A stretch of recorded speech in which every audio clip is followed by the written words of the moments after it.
Hello friends, नमस्कार। कैसे हैं आप सब लोग? आप सबका हार्दिक स्वागत है मेरे YouTube channel New Haven classes में। और आज की इस वीडियो में हम बात करने वाले हैं सिंथेटिक्स वाक्य संश्लेषण की। सिंथेटिक्स में बात किसकी करेंगे? सिंथेटिक्स में सिंपल सेंटेंस, कॉम्प्लेक्स सेंटेंस और कंपाउंड सेंटेंस होता है। आपको मैंने सिंपल सेंटेंस के सारे रूल और एग्जाम्पल पढ़ा दिए हैं, वीडियो अपलोड हो चुके हैं। उसके बाद मैंने आपको कॉम्प्लेक्स सेंटेंस पढ़ाना स्टार्ट किया। एक बार क्विक रिवाइज मैं करना चाहूंगा कि कॉम्प्लेक्स सेंटेंस 3 प्रकार से आपके तरीके से बन सकते थे। और कॉम्प्लेक्स सेंटेंस पहले जान लीजिए कि किसका मिश्रण होता है। तो जो कॉम्प्लेक्स सेंटेंस होता है वो प्रिंसिपल क्लास और सब ऑर्डिनेट क्लास का मिश्रण होता है। सब ऑर्डिनेट क्लास कितने प्रकार के होते हैं? सब ऑर्डिनेट क्लास 3 प्रकार के होते हैं, नाउन क्लास, एडजेक्टिव क्लास और एडवर्ब क्लास। जिसमें से नाउन क्लास और एडजेक्टिव क्लास आपका क्लियर हो चुका है, आपने अच्छे से समझ भी लिया होगा। आज के इस वीडियो में हम बात करने वाले हैं कॉम्प्लेक्स सेंटेंस के एडवर्ब क्लास के बारे में। तो एडवर्ब क्लास आज सीखेंगे। What is adverb class? देखिए, सबसे पहले तो एडवर्ब किसे कहते हैं ये जानना बहुत जरूरी है, क्योंकि जब तक आप डिफिनेशंस नहीं जानोगे, मैं तो आपसे कहना चाहूंगा कि आप सभी पार्ट्स ऑफ स्पीच, जितने पार्ट ऑफ स्पीच होते हैं, सबकी डिफिनेशन अच्छे से तैयार कर लीजिए। एडवर्ब की डिफिनेशन क्या होती है? एडवर्ब किसे कहते हैं? तो एडवर्ब को हिंदी में कहते हैं क्रिया विशेषण। तो एडवर्ब को डिफिनेशन क्या होती है कि ऐसा शब्द, ठीक है, जो नाउन, प्रोनाउन और इंटरजेक्शन को छोड़ के, ध्यान दीजिएगा, ऐसा शब्द जो नाउन, प्रोनाउन और इंटरजेक्शन को छोड़ के अन्य सभी पार्ट ऑफ स्पीच को क्वालिफाई करे, विशेषता बताए, क्या कहलाता है? एडवर्ब, यानी कि क्रिया विशेषण कहलाता है। अब ध्यान क्या देना है, एडजेक्टिव में हमने क्या पढ़ा था? एडजेक्टिव में हमने 10 तरीके के रूल पढ़े थे कि कब व्हेन का प्रयोग करते हैं, कब व्हाट का प्रयोग करते हैं, और उसको मैंने 3 पार्ट में आपको दिया था। ठीक उसी प्रकार, क्योंकि वीडियो क्या है कि लंबा ज्यादा हो जाएगा तो आपको समझने में भी प्रॉब्लम होगी भाई। अगर आप 3 रूल करके पढ़ेंगे तो आप अच्छे से उसको कन्वर्ट कर सकते हैं। और आप एक नोट्स बना लीजिए। आज के इस वीडियो में हम बात करने वाले हैं एडवर्ब क्लास। तो सबसे पहले ये जान लेते हैं कि एडवर्ब क्लास में होता क्या क्या है और कौन कौन से कंजक्शन यहाँ पर यूज किए जाते हैं। तो एडवर्ब क्लास में सबसे पहले टाइम आता है, समय बताना। मैं अर्थ बताते हुए चलता हूं, आप इसको नोट करते हुए चलिएगा। समय, प्लेस मीन्स स्थान, रीजन मीन्स होता है कारण, कंडीशन मीन्स होता है, वैसे तो कंडीशन मीन्स क्या होता है? स्थिति, लेकिन यहां पर कंडीशन मीन्स क्या होगा? शर्त। उसके बाद बात करेंगे कंपैरिजन। तो कंपैरिजन मीन्स क्या होता है? तुलना। फिर कंट्रास्ट मीन्स क्या होता है? विरोध। रिजल्ट मीन्स क्या होता है? परिणाम। पर्पस मीन्स क्या होता है? उद्देश्य। और मैनर मीन्स क्या होता है? तरीका या ढंग। तो सबसे पहले कि यूज ऑफ एडवर्ब क्लास, ऐसा शब्द जो नाउन, प्रोनाउन तथा इंटरजेक्शन को छोड़ के अन्य सभी पार्ट ऑफ स्पीच को क्वालिफाई करता है, एडवर्ब कहलाता है।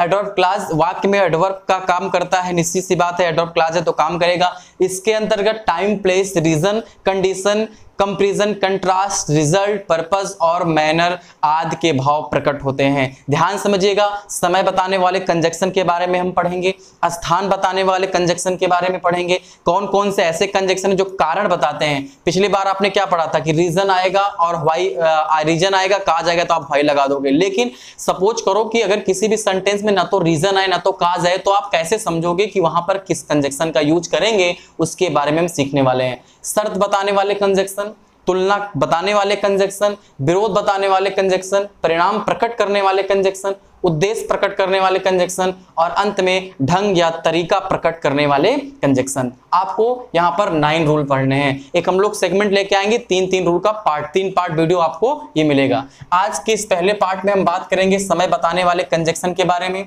स्थान बताने वाले कंजक्शन के बारे में और रीजन यानी कि कारण बताने वाले कंजक्शन के बारे में। अगर बात मैं थोड़ा सा पीछे जाऊं तो मैंने आपको पढ़ाया था कि व्हेन का प्रयोग करते हैं समय बताने के लिए, गॉट इट, आप लोगों को पता भी होगा। हमने आपको बताया था कि वेयर का प्रयोग करते हैं स्थान बताने के लिए, ये भी आपको क्लियर होगा। और हमने बताया था कि व्हाई का प्रयोग करते हैं कारण बताने के लिए।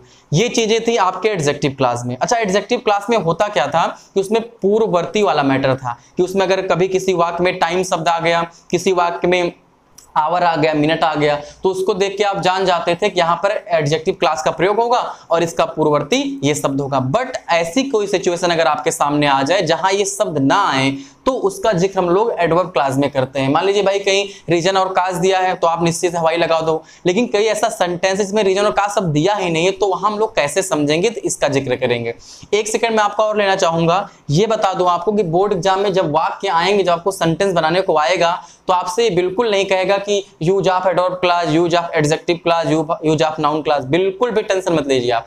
आपको क्या कहेगा कि कॉम्प्लेक्स सेंटेंस आपको बनाना है। तो जो रूल आपको आ रहा है, जिस रूल से सेंटेंस बन रहा है, आप उस रूल से सेंटेंस को कंबाइंड कर देंगे। देखिए सबसे पहले किसकी बात करेंगे, सबसे पहले बात करेंगे टाइम यानी कि समय प्रकट करने वाले मुख्य कंजक्शन। देखिए वैसे कहने के लिए तो ऐसा नहीं है कि समय बताने के लिए किसी एक ही कंजक्शन का प्रयोग करते हैं, समय बताने के लिए बहुत सारे कंजक्शन है, लेकिन आपको पढ़ना क्या है, आपके एग्जाम में आना क्या है, ये जानना बहुत आवश्यक होता है। आप ढेर सारी चीजें पढ़ लीजिए, आपके एग्जाम में एक भी प्रश्न आए कोई मतलब नहीं, आप नंबर अच्छे नहीं गेन कर सकते हो, लेकिन आप थोड़ा पढ़िए, लेकिन वही पढ़ के जाइए जो आपके बोर्ड एग्जाम में आने वाला है। तो मैं आपको वही बताऊंगा जो मेन कंजंक्शन है, जिससे आपको पूरी हेल्प आपके बोर्ड एग्जाम में होने वाली है। ठीक, तो सबसे समय बताने के लिए एक व्हेन तो आपने पढ़ा ही होगा, व्हेन तो मैंने आपको पिछली बार ही पढ़ाया था, लेकिन वहां मामला दूसरा था, वहां टाइम शब्द आ गया तब आप व्हेन लगा दिए। यहाँ पर टाइम शब्द नहीं आने वाला, यहाँ कुछ और अभी होने वाला है। देखिए व्हेनेवर जहां कहीं, ठीक है,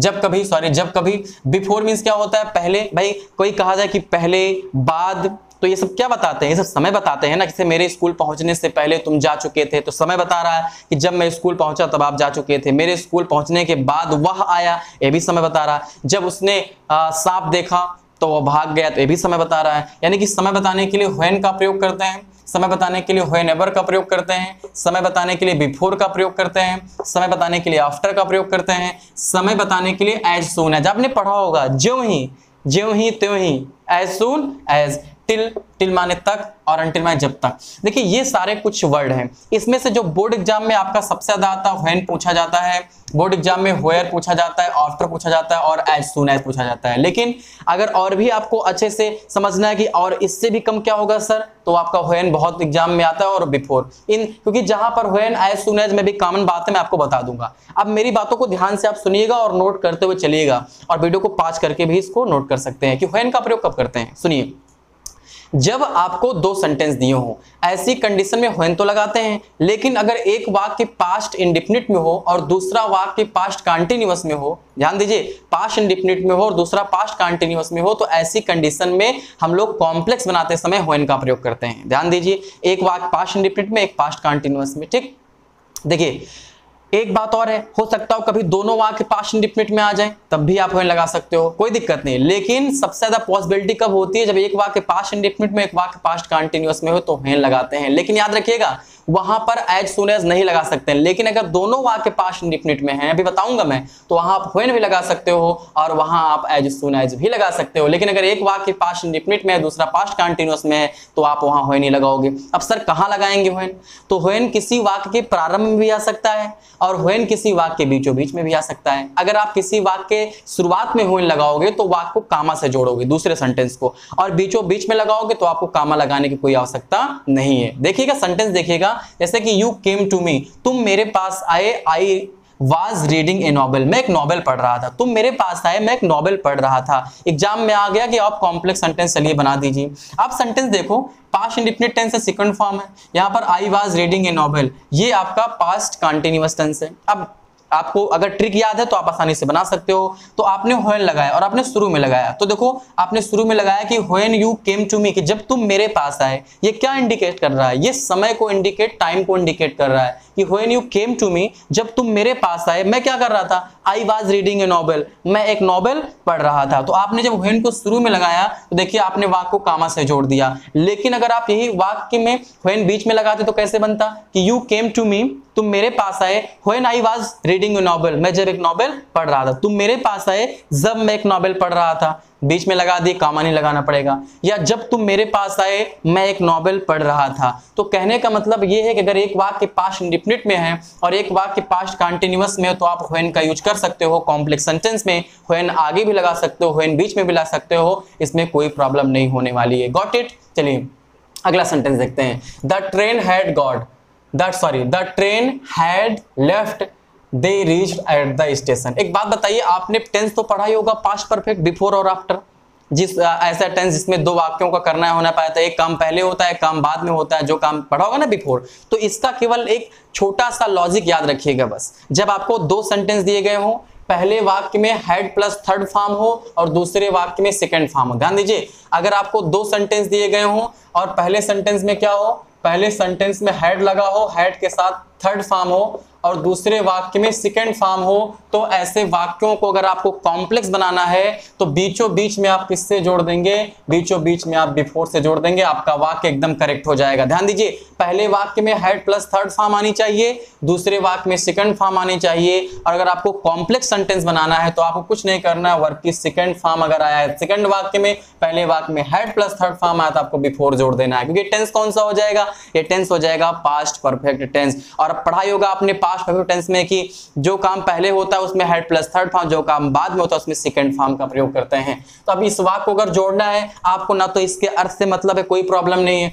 आप पहला सेंटेंस जो कहते हो लिख दीजिए, कोई दिक्कत आपको होगी नहीं। आप लिख दीजिए कि the train had left, the train had left, और बीचों बीच में आप जोड़ दीजिए, बिफोर जोड़ दीजिए और इस सेंटेंस को लिख दीजिए। मान लीजिए कभी ये सेंटेंस ऐसे आ जाए, घूम के आ जाए कि दे रीच्ड पहले आ जाए, द ट्रेन हैड लेफ्ट बाद में आ जाए, तो आप आफ्टर लगा दीजिए, कोई दिक्कत नहीं होगी। अगर आप वाक्य को घुमाना चाहते हो, अगर आप बिफोर ही लगाना चाहते हो, मेरी बात ध्यान सुनिएगा, अगर आप बिफोर ही लगाना चाहते हो तो had plus third form before के पहले वाले सेंटेंस में ही आना चाहिए, इस बात का ध्यान रखिएगा।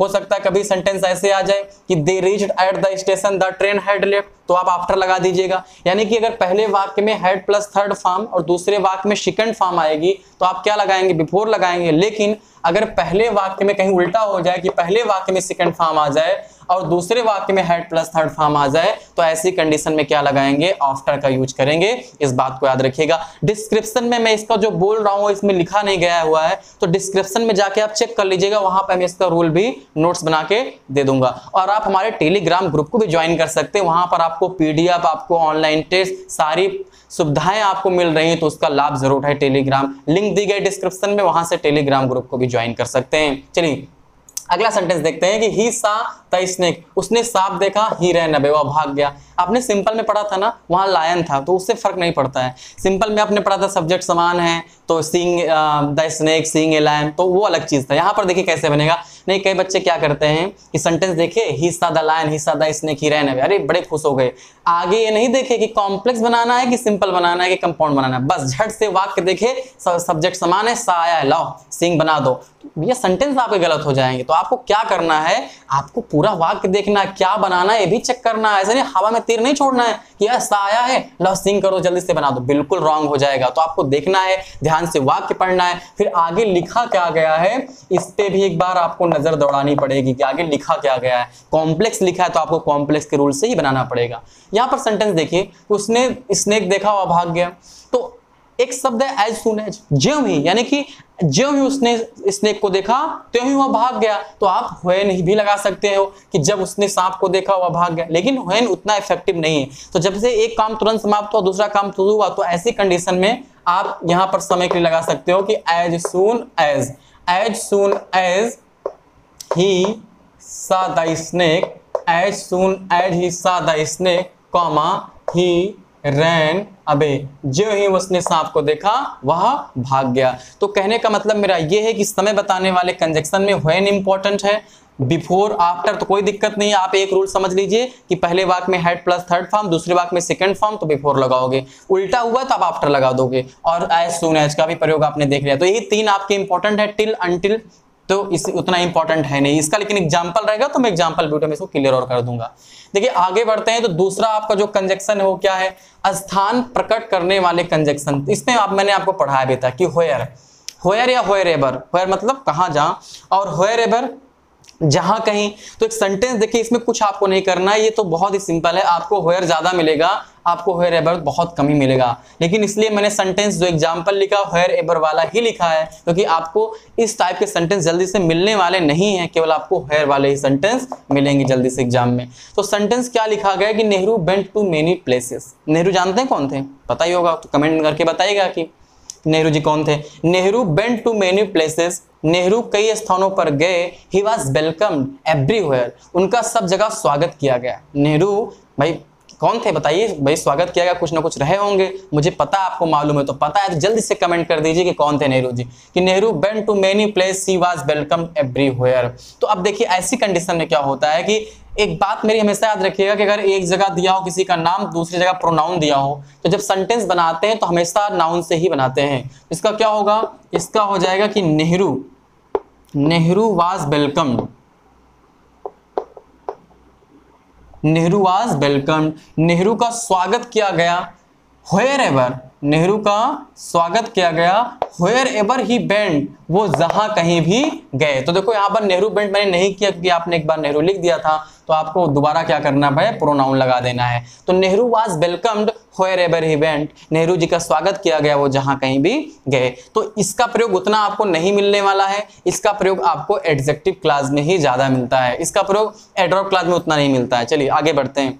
ये एक इंपॉर्टेंट कंजक्शन है, रीजन, इसको याद रखिएगा, बोर्ड एग्जाम में तो कई बार पूछा जाता है कि कारण प्रकट करने के लिए कौन से कंजक्शन का प्रयोग करते हैं, कि कारण प्रकट करने वाले मुख्य कंजक्शन कौन है तो 3 भैया, लेकिन काम आपका इसी बिकॉज़ से चलने वाला, सिंस और एज कोई उतना मतलब है नहीं। आपने बिकॉज़ सुना होगा ना, बिकॉज आपने काफी बार यूज किया होगा बिकॉज। अब कोई आपसे पूछे कि व्हाट इज बिकॉज, तो बिकॉज ये कंजक्शन, कौन सा कंजक्शन है भाई, कहाँ आता है, एडवर्ब क्लास में आता है, किस में आता है, एडवर्ब क्लास में आता है और कॉम्प्लेक्स सेंटेंस में आता है। तो इसको भी आपको याद रखना है कि बिकॉज का प्रयोग किस सेंटेंस में करते हैं, सिंपल सेंटेंस, कॉम्प्लेक्स सेंटेंस की कंपाउंड सेंटेंस। क्योंकि अभी आगे प्रॉब्लम्स होगी जब मैं कंपाउंड पढ़ा दूंगा, तो आपको याद रखना है, इसको याद रख लीजिए, दिमाग में फिट कर लीजिए कि बिकॉज कहाँ लगता है, बिकॉज लगता है कॉम्प्लेक्स सेंटेंस में। ओके चलिए, और कॉम्प्लेक्स सेंटेंस के एडवर्ब क्लास में देखिए कारण प्रकट, और सीन्स और ऐसा कोई मतलब नहीं भैया, सीन्स एज जल्दी से कहीं यूज नहीं होता है, तो आप बिकॉज को लेकर चलेंगे तो बिकॉज से ही आपका वर्क हो जाएगा, आपको इससे कोई मतलब विशेष है नहीं। तो बिकॉज आप याद रखिएगा कि ऐसा सेंटेंस जिसमें कारण प्रकट हो।